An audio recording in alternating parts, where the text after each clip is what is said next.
വയനാട്ടുകാരുടെ MP ആയി പ്രിയങ്ക മടങ്ങിയെത്തി. അടുത്ത 5 വർഷം വയനാടിനു വേണ്ടി എന്തൊക്കെയാണ് ചെയ്യാൻ പോകുന്നത്? വിശദമായി പ്രിയങ്ക സംസാരിക്കുന്നു. Very much. വളരെയധികം നന്ദി.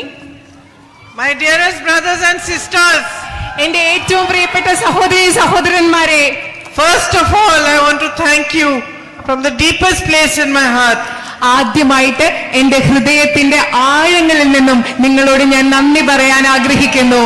For your love, for your support and for making me your member of parliament today. നിങ്ങളുടെ സ്നേഹത്തിന്, നിങ്ങളുടെ പിന്തുണയ്ക്ക്, അതുപോലെ തന്നെ നിങ്ങളുടെ ജനപ്രതിനിധിയായി എന്നെ തെരഞ്ഞെടുത്തതിന് ഞാൻ നിങ്ങളോട് നന്ദി പറയുന്നു.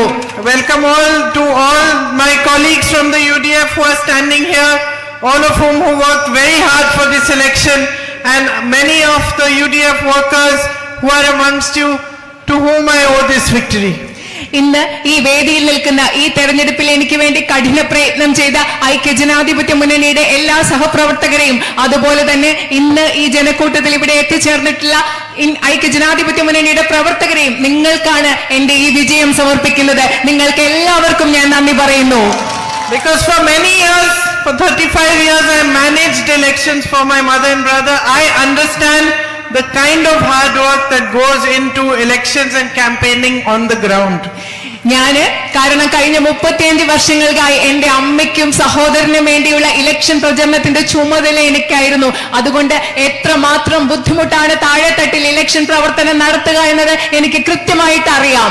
So I know very well that such big margins are not possible unless there is very hard work by each and every worker on the ground, and I thank you all for that. എനിക്കറിയാം ഇത്രയും വലിയ ഭൂരിപക്ഷം കിട്ടുക എന്നത് താഴെത്തട്ടിലുള്ള നിങ്ങളുടെ ഓരോരുത്തരുടെയും കഠിനാധ്വാനമില്ലാതെ സാധ്യമല്ല എന്ന് എനിക്കറിയാം. അതുകൊണ്ട് നിങ്ങൾക്ക് ഓരോരുത്തരോടും അതിനുവേണ്ടി ഞാൻ നന്ദി പറയുകയാണ്. And of course they are never possible unless the people want to vote for you, unless they want to give you your love and their love and affection. And that's why, more importantly, more than anything else, I want you to know that each one of you who waited for me, each one of you who met me during the campaign, everyone who stood outside their houses on streets like this, came, gave me your love, your affection, holding a flower, a hug, a kiss. I want each one of you to know that you are my responsibility, that I take your love with complete seriousness, and it is my duty to fight for you, to give you a better future in the next 5 years and ahead. അത് മാത്രമല്ല, നിങ്ങൾ മനസ്സിലാക്കണം, ഇത്രയും വലിയൊരു ഭൂരിപക്ഷം എന്ന് പറയുന്നത് ജനങ്ങളുടെ സ്നേഹം ഇഷ്ടവും ഇല്ലാതെ സാധ്യമാവുകയില്ല. ജനങ്ങൾ വന്ന് നിങ്ങൾക്ക് വോട്ട് ചെയ്തില്ലെങ്കിൽ അത് സാധ്യമാവുകയില്ല. അതുകൊണ്ട് കഴിഞ്ഞ പ്രചരണ സമയത്ത് മുഴുവൻ എനിക്ക് വേണ്ടി വഴിയരികിൽ കാത്തുനിന്ന, എന്നെ വീട്ടിലേക്ക് കൂട്ടിക്കൊണ്ടുപോയ, എനിക്ക് പൂക്കൾ നൽകിയ, എനിക്ക് ഉമ്മകൾ നൽകിയ, എന്നെ കെട്ടിപ്പിടിച്ച നിങ്ങളോട് എല്ലാവരോടും ഞാൻ നന്ദി പറയുന്നു. ഞാൻ നിങ്ങളോട് ഒരു കാര്യങ്ങൾ കൂടി പറയാൻ ആഗ്രഹിക്കുന്നു. നിങ്ങളുടെ സ്നേഹത്തെ പൂർണ്ണ ഗൗരവത്തോടുകൂടി, ഉത്തരവാദിത്വത്തോടുകൂടി ഞാൻ ഏറ്റെടുക്കും. അടുത്ത 5 വർഷങ്ങൾ നിങ്ങളുടെ ആവശ്യങ്ങൾക്ക് വേണ്ടി പ്രവർത്തിക്കുക എന്നത് എന്റെ ഏറ്റവും വലിയ ഉത്തരവാദിത്തമായി ഞാൻ കണക്കാക്കുന്നു. During the campaign I met many of you. I met farmers, owners of small shops, businesses, teachers. I met sisters in churches. I went to mosques, temples. I met everybody, many people, and from you I was able to gauge and understand the issues that you face in your everyday life. പ്രചരണ സമയത്ത് നിങ്ങൾ ഒരുപാട് പേരെ ഞാൻ കണ്ടുപിടുത്ത കർഷകരെ കണ്ടു, ആദിവാസി സമൂഹത്തിൽപ്പെട്ടവരെ കണ്ടു, ടീച്ചേഴ്സിനെ കണ്ടു, അധ്യാപകരെ കണ്ടു, അതുപോലെ സിസ്റ്റേഴ്സിനെ കണ്ടു. അതുപോലെ ഞാൻ ക്ഷേത്രങ്ങളും പള്ളികളും മോസ്കുകളുടെ ഒക്കെ ഭാഗമായി സന്ദർശനം നടത്തി. അവിടെ നിന്ന് എല്ലാവരും നിങ്ങളോട് സംസാരിച്ചതിൽ നിന്നും നിങ്ങൾ നേരിടുന്ന പ്രശ്നങ്ങൾ എന്താണെന്ന് എനിക്ക് മനസ്സിലാക്കാൻ പറ്റിയിട്ടുണ്ട്.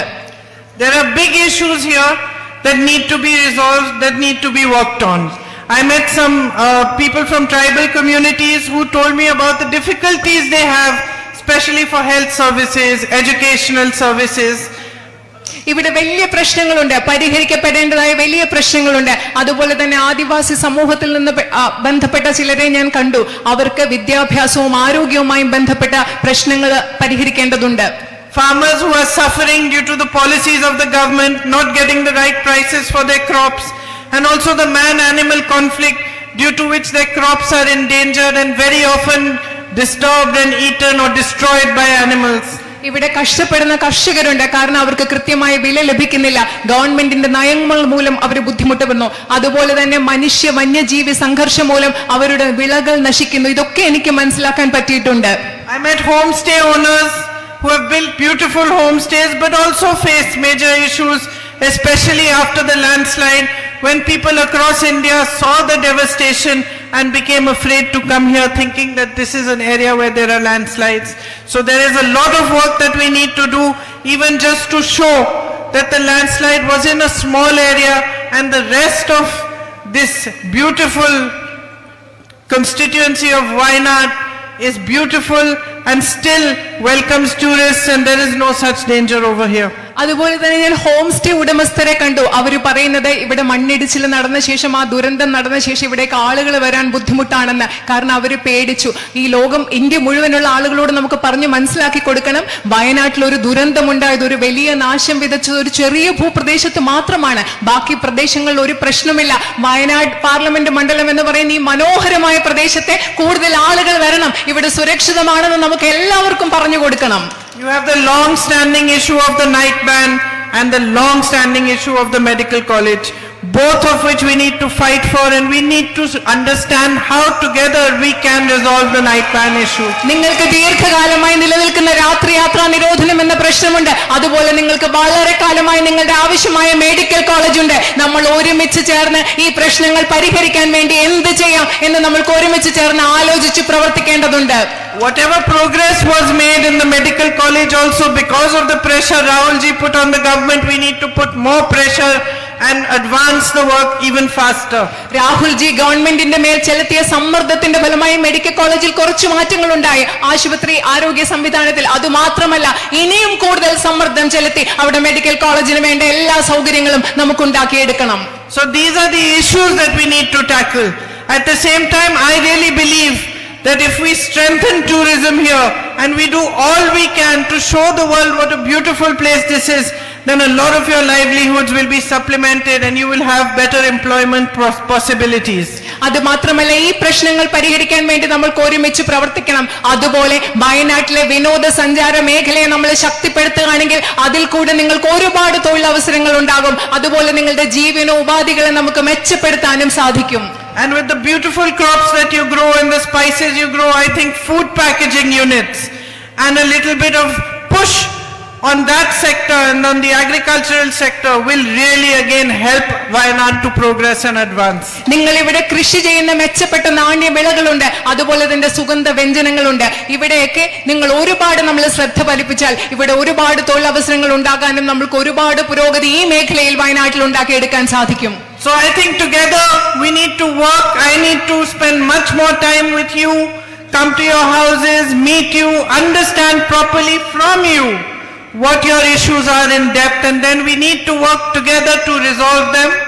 We need to work together to build on tourism, on food processing, on farming, to be able to increase employment and provide a better future. നിങ്ങളുടെ ഈ പ്രശ്നങ്ങളെ കുറിച്ച് ആഴത്തിൽ മനസ്സിലാക്കണം. എനിക്ക് കൂടുതൽ സമയം അതിനു വേണ്ടി ചെലവഴിക്കണം. നിങ്ങളോട് ഓരോരുത്തരോടും വന്ന് സംസാരിക്കണം. വിനോദസഞ്ചാര മേഖലയിലും കാർഷിക മേഖലയിലുമൊക്കെ നമ്മൾക്ക് ഒരുപാട് കാര്യങ്ങൾ ഒരുമിച്ച് ചെയ്ത് ഈ മേഖലകളെ ശക്തിപ്പെടുത്തി വയനാട്ടിലെ തൊഴിലവസരങ്ങളും ജീവിതങ്ങളും നമുക്ക് കൂടുതൽ മെച്ചപ്പെട്ടതാക്കി എടുക്കണം. And I look forward to this journey with you. This is just the beginning.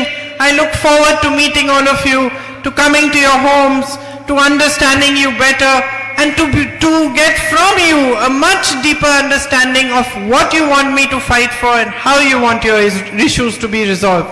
നമ്മൾ ഒരുമിച്ചിട്ടുള്ള ഒരു യാത്ര ഇപ്പൊ തുടങ്ങിയിട്ടേ ഉള്ളൂ. ആ യാത്ര മുൻപോട്ട് പോകുന്നത് ഞാൻ ഉറ്റുനോക്കുകയാണ്. നിങ്ങളുടെ അടുത്ത് വന്ന് നിങ്ങളോട് സംസാരിച്ച് നിങ്ങളുടെ പ്രശ്നങ്ങൾ എന്തൊക്കെയാണ്, ഞാൻ എന്തിനു വേണ്ടി പോരാടണമെന്നാണ് നിങ്ങൾ ആഗ്രഹിക്കുന്നത് എന്നൊക്കെ നിങ്ങളിൽ നിന്ന് നേരിട്ട് അറിയണമെന്നാണ് ഞാൻ ആഗ്രഹിക്കുന്നത്. I have much to learn from all of you. നിങ്ങളിൽ നിന്ന് എല്ലാവരിൽ നിന്നും, നിങ്ങൾ ഓരോരുത്തരിൽ നിന്നും എനിക്ക് ഒരുപാട് ഇനി പഠിക്കാനുണ്ട്.